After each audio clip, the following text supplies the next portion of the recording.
Here's the thing. The reason that the left believes Ketanji Brown Jackson is dead center is because they live in this little tiny bubble. And in this little tiny bubble, everything that is the most radical is the mainstream opinion. And this is why I take, for example, what's going on at Disney. So Disney has had a walkout, okay? And if you read the media, you would imagine that thousands upon thousands of Disney employees have been walking out of their places of employ. There are 200,000 employees at Disney, 200,000. Okay, here's a little video of Disney employees walking around the block at their Burbank headquarters. Okay, this is like 60 people, maybe. Say gay, say gay. Chanting "Say gay" in the middle of Burbank, California. Yes, such heroism. Wow. Say gay. Okay, first of all, not illegal to say gay in the state of Florida. Second of all, not illegal to say gay in schools in the state of Florida. Third of all, illegal to indoctrinate kids in sexual orientation and gender identity at the age of 6 in the state of Florida. Okay, but here is the point. How many people do you think, if you read the media, how many people out of 200,000 do you think walked out during this massive Disney walkout? Earth-shattering. So earth-shattering that Bob Chapek at Disney had to run screaming from his own apolitical position on what particular states do with their educational systems. By the way, bills that are widely approved by parents. I mean, according to the poll data, I will just point out here, 60% of Disney's own employees, when told about what this bill includes, support the bill in Florida, which does not say anywhere in it the word gay and is not, in fact, a don't say gay bill. The Daily Wire, we did our own poll on this with a polling firm. We found 67% of Americans said Disney was wrong to oppose the bill, and 60% of Disney's own consumers backed the legislation's main provisions. And a majority of Disney employees, a majority of their consumers. So they're idiots, okay, Disney, for embracing this cause. How many employees walked out? Now, you might imagine if 10,000 employees walked out, 10,000, that would still 10,000 employees be about 5% of the entire Disney workforce. Okay, not a huge percentage. If 10,000 walked out. And if they caved to those 10,000 employees, you might say, well, stupid move, but you can sort of see why. 5% is, a fairly critical mass of your employee base. And for every person who walked out, maybe there were 2 people who were sympathetic. So maybe it's actually 30,000 people. Okay, how about if I told you that 70 people in Burbank walked out? 70. And that across the nation, it was probably grand total a few hundred, maybe 300.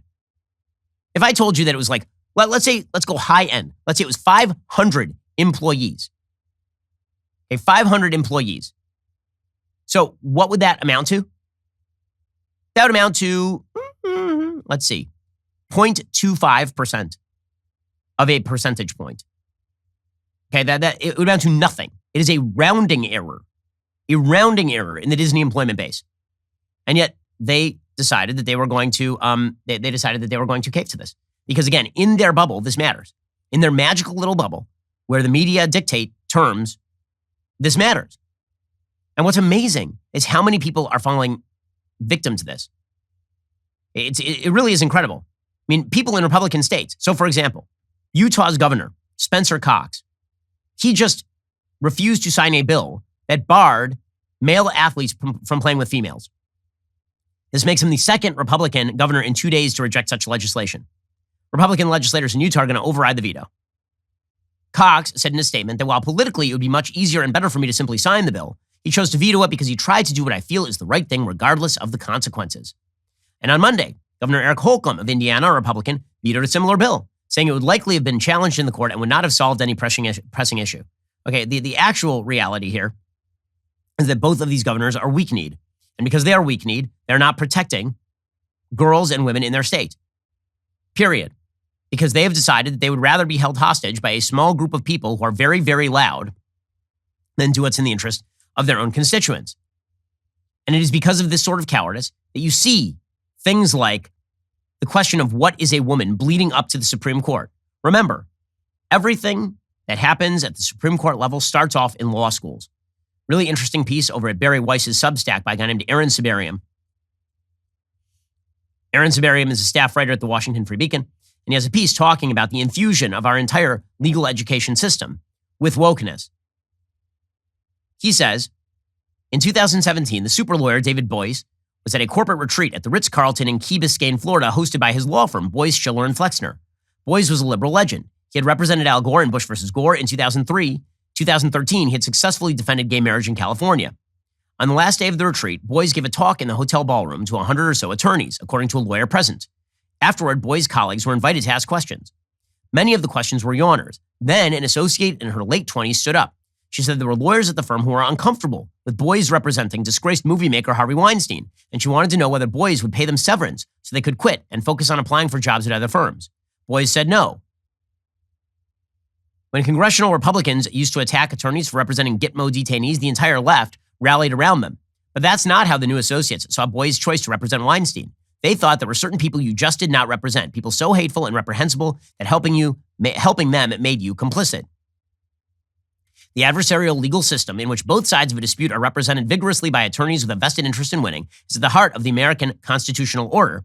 Since time immemorial, law schools have tried to prepare their students to take part in that system, says Aaron Sibarium. Not so much anymore. Now, the politicization and tribalism of campus life have crowded out old-fashioned expectations about justice and neutrality.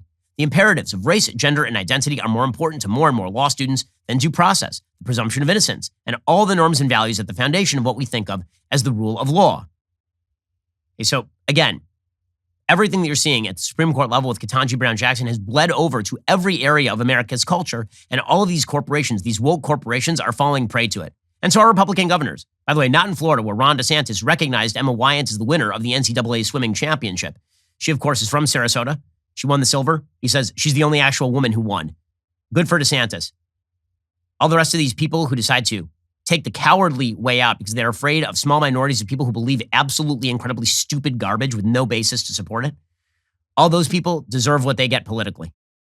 The battle for the culture is heating up. We here at the Daily Wire are making some big moves. So be sure to like, subscribe, ring that bell, because you're not going to want to miss a single moment.